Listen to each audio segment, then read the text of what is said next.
New details are now emerging about the homegoing service of gospel legend Richard Smallwood. And according to sources close to the family, this will not be an ordinary farewell.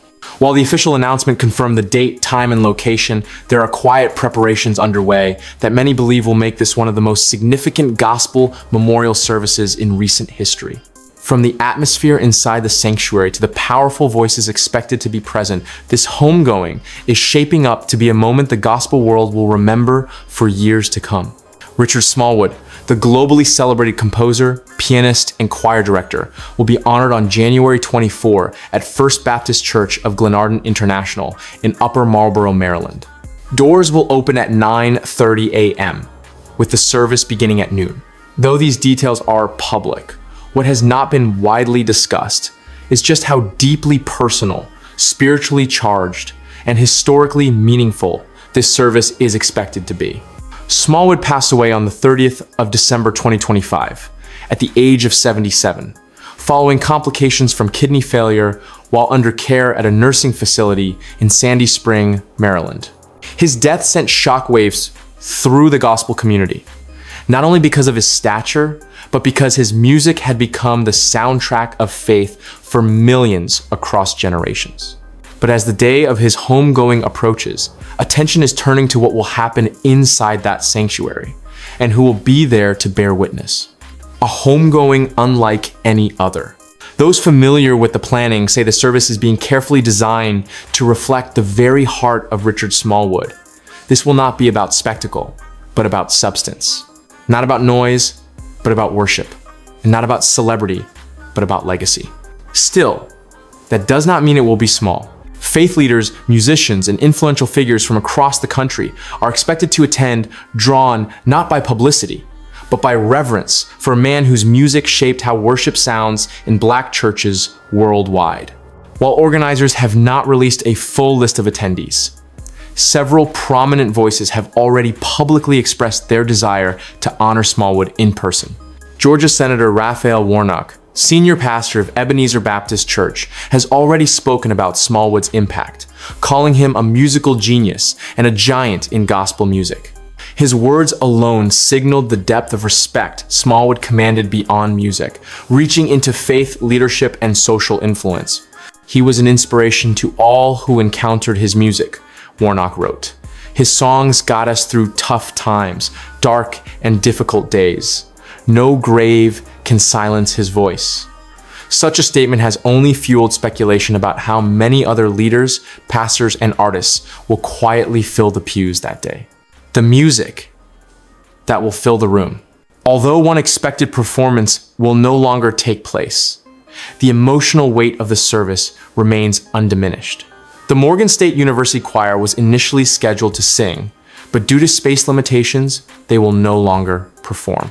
Even so, those close to the arrangements say music will remain at the center of the service, just as it was at the center of Smallwood's life. Richard Smallwood was best known for gospel anthems that transcended church walls. Songs like Total Praise, Center of My Joy, and I Love the Lord were not just compositions.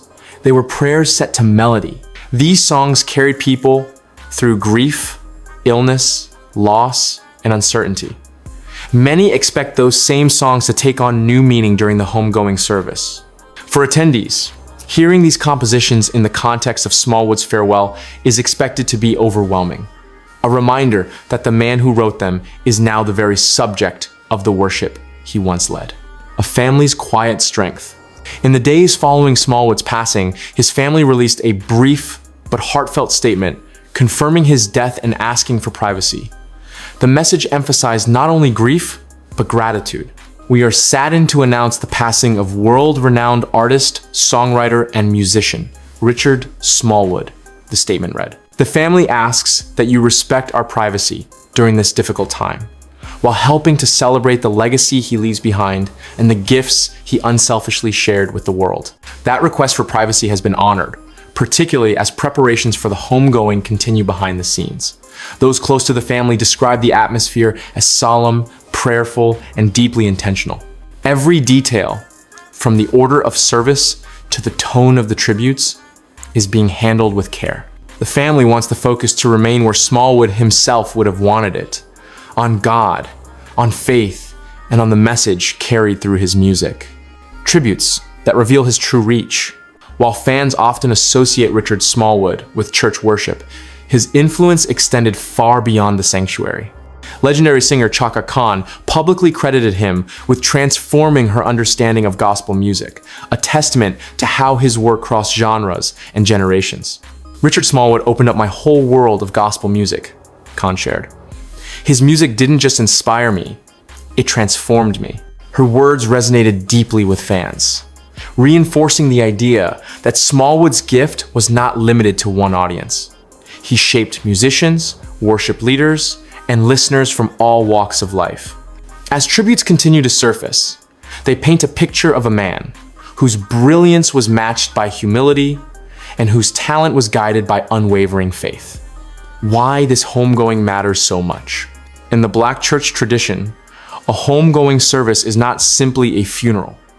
It is a declaration of faith, a celebration of life, and a communal act of remembrance. For Richard Smallwood, whose entire career was rooted in worship theology, this tradition carries profound meaning. Those attending are not just saying goodbye to a musician. They are honoring a spiritual architect who changed how worship sounds, feels, and functions. His music introduced complexity without losing accessibility, depth without losing devotion. This homegoing is expected to reflect all of that. A sanctuary filled with history. First Baptist Church of Glenarden International is no stranger to large-scale worship gatherings, but January 24 is expected to feel different. As doors open early that morning, attendees will walk into a space heavy with history, memory, and reverence. Some will come as lifelong fans, others as pastors who built sermons around his songs, some as musicians who studied his compositions, and others simply as believers who found strength in his music during their darkest days. Each person will carry their own story, but all will be united by the same sense of loss and gratitude. What comes next? As the service date approaches, the family has indicated that further information regarding donations and accommodations will be shared through Richard Smallwood's official Facebook account. Supporters from around the world are expected to follow closely, even if they cannot attend in person. While many details remain private, one thing is clear. This homegoing will not quietly pass. It will echo, it will resonate, and it will remind everyone present that Richard Smallwood's voice did not stop on December 30. It continues through every choir that sings his songs, every congregation lifted by his melodies, and every life touched by his faith. A final moment the world will remember. When the final prayer is spoken and the last note fades inside First Baptist Church of Glenarden International, the world will not just have witnessed a farewell, it will have witnessed a living legacy. Richard Smallwood's homegoing service will stand as a moment when gospel music paused to honor one of its greatest architects. A moment when faith met memory, and a moment when the man who taught millions how to worship was himself worshiped home. And long after that sanctuary empties, the melodies will linger, the faith will live on, and the legacy of Richard Smallwood will continue to rise, just as his music always did.